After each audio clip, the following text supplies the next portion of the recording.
¿Queréis que muestre mi secreto? Es un secreto de familia, no se puede mostrar. Voy a mostrar mi secreto. Un secreto de familia. Se pasa de generación en generación. El secreto más mula que vamos a tener siempre. Mami, ¿Qué? ¿de cuál que me gusta a mí el salami? Sí. Ya. Ya.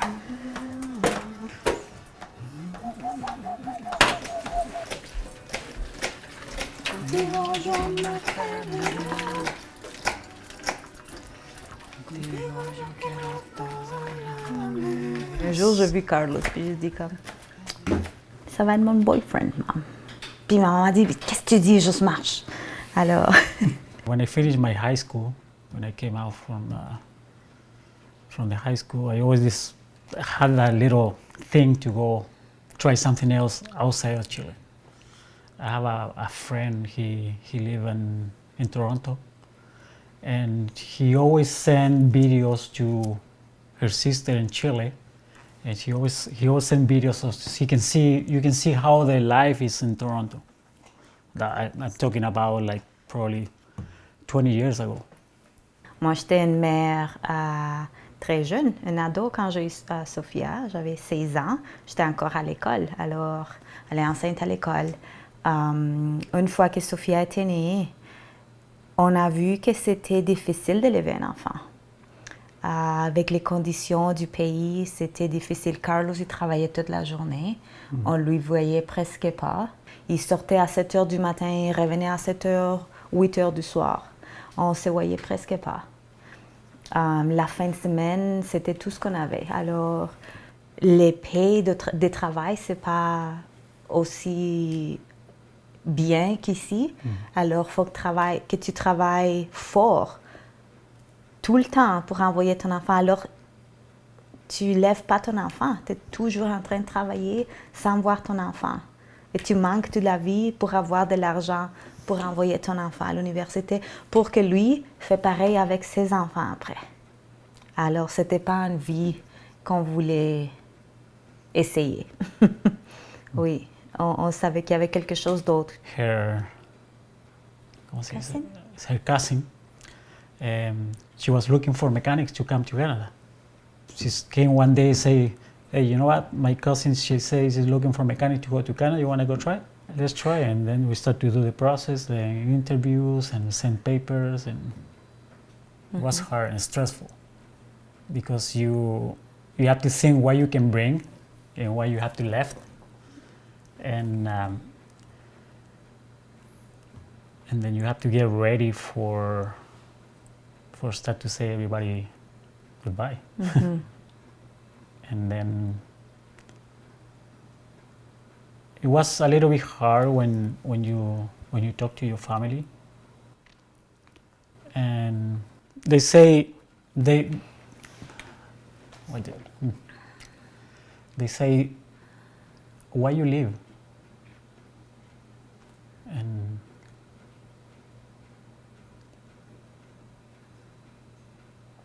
sorry. C'est toujours aussi les pensées de est-ce qu'on va les revoir? Et tu laisses toute la famille, tes amis, surtout les parents, ça c'est dur. Dans mon cas, oh mon Dieu, je vais pleurer ici, zut. C'était ma sœur, j'ai une sœur, 8 ans et demi plus jeune que moi, puis ça c'était dur pour elle. On habitait avec mes parents avant de venir pour sauver de l'argent parce qu'on était en train de louer une place. Alors, pour sauver de l'argent, on a déménagé avec eux. Et c'était toute la dernière année qu'on était là. Alors, mes parents et ma sœur, on vivait ensemble. Et c'était difficile de partir. Ma sœur était très fâchée à moi. On avait même l'option que Carlos venait tout seul avant. Puis, une fois qu'il était bien installé, c'était nous. Mais on était comme, non. Tout le monde ensemble ou personne.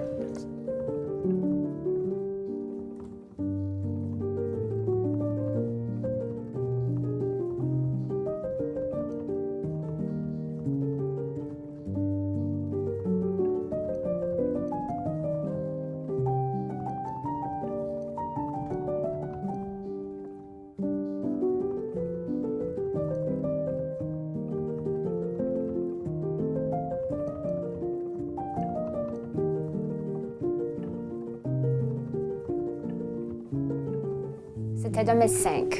Alors, moi, j'avais 5 ans. Je me rappelle un peu. Je me rappelle un peu des fêtes qu'on a fait avant de partir. Juste dire au revoir à tout le monde. Je me rappelle que j'avais juste eu une bicyclette pour ma fête qui était en octobre et il fallait qu'on me donne la bicyclette. Alors ça c'était comme la fin du monde pour moi à 5 ans, ma nouvelle bicyclette qu'il fallait que je donne à quelqu'un d'autre. Mais je me rappelle de l'aéroport, de dire au revoir à tout le monde. Il y avait beaucoup de personnes là, je me rappelle. C'était assez triste. Mais tout a changé jusqu'à tout ce qu'on est arrivé ici. Quand on les a ramassés à l'aéroport, on s'est dit en chemin, mon frère et moi, comment est-ce qu'on va vraiment communiquer avec eux autres? Parce que la langue était difficile, comme nous autres, on ne connaissait pas l'espagnol. Ils connaissaient l'anglais, mais c'est comme on se disait, comment qu'on va faire ça? Puis justement, une de mes filles avait une petite bébelle. Une bébelle qui pouvait traduire les différentes langues. Alors, je me dis, la dernière minute, je me dis, je vais pogner ma petite bébelle, juste en tout cas qu'on a besoin. Alors, la première chose qu'on a faite, quand on les a ramassés à l'aéroport, on a dit, tu sais quoi, on va les amener à magasiner un petit peu, parce que dans nos petits villages, il n'y a pas tout ce qu'on a besoin. Puis, ils sont vraiment venus avec des bagages, c'est tout ce qu'ils avaient. Alors, on s'est dit, on va les amener là, puis on va essayer de les aider le mieux qu'on peut. Quand j'ai rencontré Mariella pour la première fois à la garderie, elle n'avait pas beaucoup de français. Non, actuellement, elle n'avait vraiment pas de français. Zéro français. Et son anglais, on pouvait quand même communiquer, mais c'était difficile. Et puis, on n'avait pas encore le Google Translate facile sur les cellulaires. Alors, on se faisait un peu des signes. Mariella me disait un mot, puis moi, je creusais ma tête. Oh boy, qu'est-ce qu'elle veut me dire? Qu'est-ce qu'elle veut me dire? OK, tiens, Mariella, prends la petite bébelle, puis mets le mot, puis moi, je vais essayer de savoir qu'est-ce que c'est qu'elle me montre. Alors, c'est ça ce qu'on a fait. On a fait ça, je pense qu'on était dans le magasin pour une bonne heure et demie, juste pour savoir où est-ce que c'est ses affaires, où est-ce qu'elle avait besoin. Everybody tried so hard. We never felt the pressure of, oh, you guys don't speak English, or you guys don't speak French. No. They tried to speak in Spanish as much as they could. Yeah. And then when we were learning English and French, we were never self-conscious of, or am I saying this wrong? Our pronunciation is not good. Or they were so grateful. We noticed that we were trying. Yeah. Mariella a élevé mes enfants. Elle travaille à la garderie. Carlos, quand quelqu'un me demande d'où c'est qu'il vient de Notre-Dame. Je ne regarde pas Carlos qui vient de la Chili, il vient de Notre-Dame. Je pense qu'il prend Notre-Dame comme sa maison. Carlos, je pense, a commencé en 2011 ou 2012, autour de ce temps-là. C'était juste avant que j'ai devenu chef. La plupart des membres du département, ils commencent avec un an ou 2 ans d'entraînement sur la job. Quand on a les incendies, ils apprennent avec du monde qui sont ici d'avance. Carlos, dernièrement, a pris son niveau 1. Ça, c'est entraînement de la région avec des instructeurs qualifiés. On est rendu, je crois, la moitié des pompiers qui ont leur niveau 1 dans les pompiers. C'est quelque chose d'extraordinaire pour avoir ça.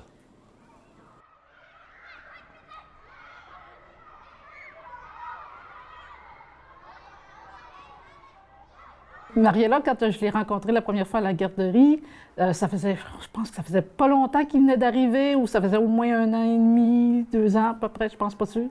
Puis, écoute, elle nous disait bonjour, salut, les phrases de base qu'on connaît en français. Puis, elle disait elle nous demandait si elle disait les bons mots à chaque fois qu'on la voyait. T'sais. On lui posait des questions, puis là, je sais pas les mots, elle dit c'est-tu le bon mot, c'est-tu le bon terme. Bon, il disait, puis elle disait ça me gêne pas d'apprendre, je suis là pour apprendre, puis de comprendre. Puis, de ce que j'ai compris, c'est qu'elle a appris son français avec sa jeune qui était à l'école, au primaire. J'avais la misère avec Sophia de l'école. Je me sentais pas capable de l'aider. Mais je faisais déjà le bénévolat à la garderie. Et je ramassais des petits mots ici puis là avec les enfants. Les enfants, ils ne te jugent pas quand c'est par rapport à la langue. Alors, ça ne me faisait rien de faire des erreurs parce que c'était des enfants. Alors, je disais des choses, puis des fois, ils me regardaient, puis c'est pas comme ça, Mariela, c'est comme ça. Puis ils me montraient. J'essayais de répéter avec les enfants. Alors, je demandais à l'enfant, est-ce que c'est comme ça? Disant lavabo. Oh oui, oui, c'est comme ça. Puis là, il jouait. Du jour au lendemain, son français, ça a comme... Wow! Incroyable! De septembre à juin, elle nous faisait des grandes phrases, elle nous faisait on pouvait faire au moins une conversation qui n'était pas de 3-4 mots, c'était vraiment fluide. Je l'admire pour ça, là, de vouloir vraiment s'intégrer pleinement. C'est vraiment remarquable ce qu'elle a fait depuis qu'elle est ici. Oui, l'adaptation de Sophia a été très vite. Elle a commencé la maternelle tout de suite après les congés de Noël en 2006. Puis son adaptation, c'était... les premières 2 semaines, c'était dur. Elle ne pouvait pas parler. Sophie avait toujours quelque chose à dire. Alors, ça faisait la misère pour elle à ne pas être capable de se communiquer. Même si les enfants s'arrangent, elle voulait dire quelque chose, elle voulait demander des questions, puis elle n'était pas capable. Ils m'ont mis dans la classe de maternelle et ça a pris à peu près comme 1 mois et demi pour moi d'apprendre le français, commencer à comme parler un peu.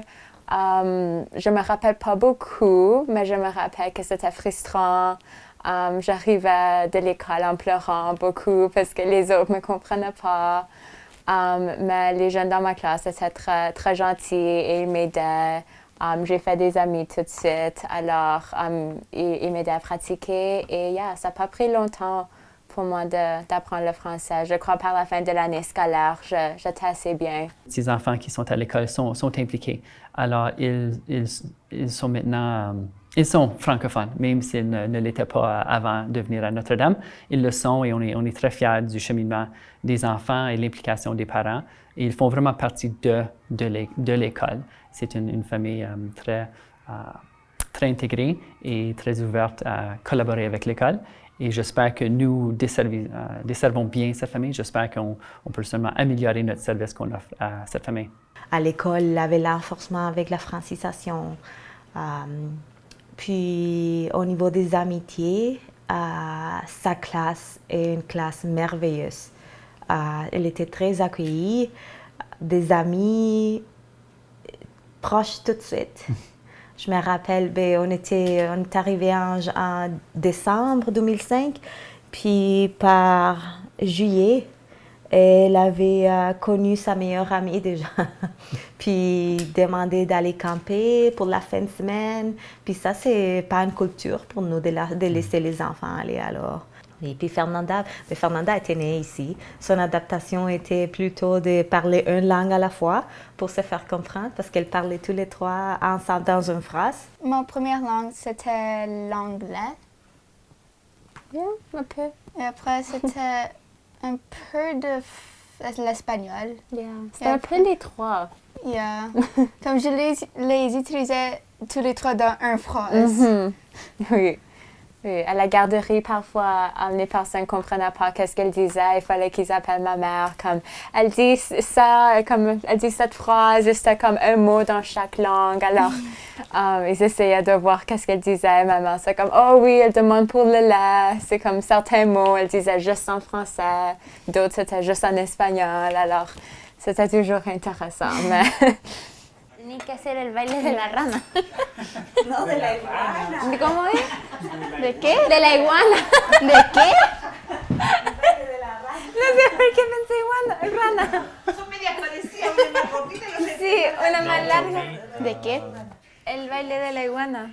¿Te acuerdas cuando fuimos a la fiesta mexicana? ¿Hicieron el baile de la iguana en el suelo? El gato está frío. Sí, talento. Yeah, we never thought we would be able to have a house. We imagined, but to actually have it, it's different. To have Mama here for visits or, it was. We dreamed about it, but it didn't seem reachable. Yeah. Así se dice? Okay. Yeah, Rachel. Sometimes I make up words, so you can call me out. For us, it worked. It's better than our expectation. Yeah. Yeah. We always think before we traveling we're gonna live in the city, in Notre Dame Avenue. Yeah. That's And we that's weren't thinking about it. we say we're gonna go there, and Mariela was saying, okay, we have to find some place to sleep. If we can find nothing, we have to sleep at the church. They won't kick me out of the church, she said. So she was looking for a school close to Notre Dame Avenue. Buses and everything. Because we didn't drive. We didn't drive either. In Chile, I never had a car before. Yeah. And yeah, so 2 weeks before traveling, we knew it was Notre Dame de Lourdes, the little town. You thought we were going to have cows and live on a farm. I was like, am I going to have cows? And where is my closest neighbor? Yeah. Am I going to be able to see them? Yeah. But It it's was scary. It was a big little jump. bit. But we'd say, we're gonna go and try. Yeah. It doesn't work, we go back. We're still young, Yeah. and we can start over again. We'll figure it out. Yeah. Lui, il travaillait dans des aspects de mécanique. Il me semble que c'était les turbos qui rebâtissaient.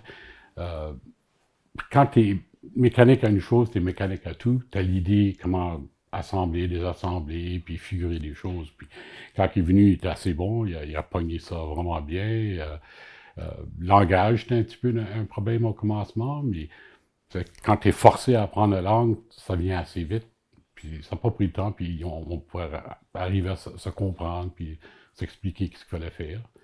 Oui, c'était un type de gars, quand il est arrivé, il était tellement content quand il est arrivé, il faisait n'importe quoi, il n'y avait pas une minute qu'on ne le voyait pas qu'il balayait le plancher ou n'importe quoi, juste pour faire montrer qu'il fallait qu'il soit occupé, quoi. Il fallait qu'il fasse quelque chose. Nous autres, on était vraiment impressionnés avec son work ethic. Il fallait qu'il fasse quelque chose à tout temps, il ne pouvait jamais arrêter. The shop, what they're doing here, and changing tires, watching trailers, and do engine job and stuff like that.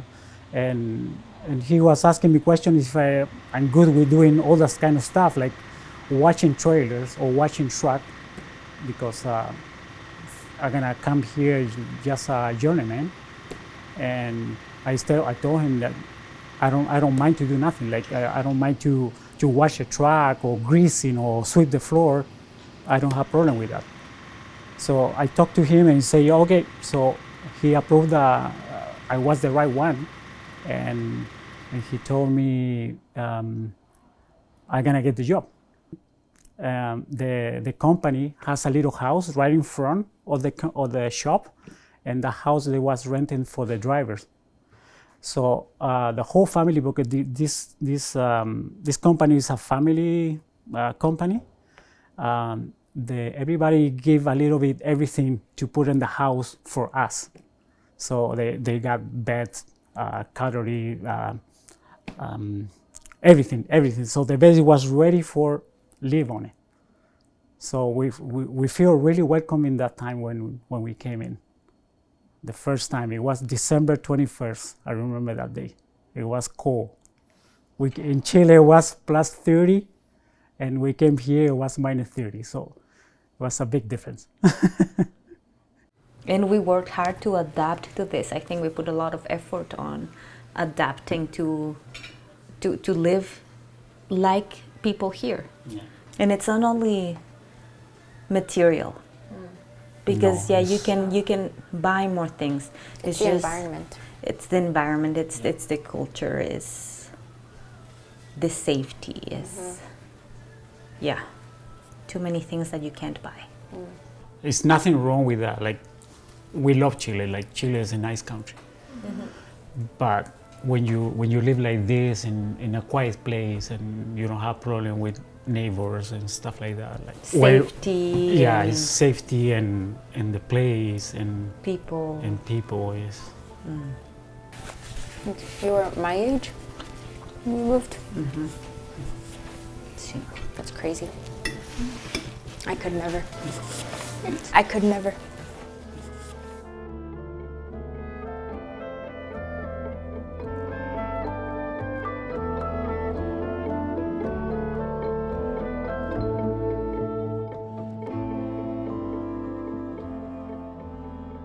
Plans, I don't have big plans yet. Like I just enjoying right now what we're doing. Like my plan when I decide to immigrate, it was for my daughter's future, for Sofia. That's our big plan, and right now she's out of the university, and she's finished all his studies, and she's working right now in Winnipeg, and she lives by herself in Winnipeg also. So I think that's the biggest goal we have, and I think we accomplish. That's it's a little bit special.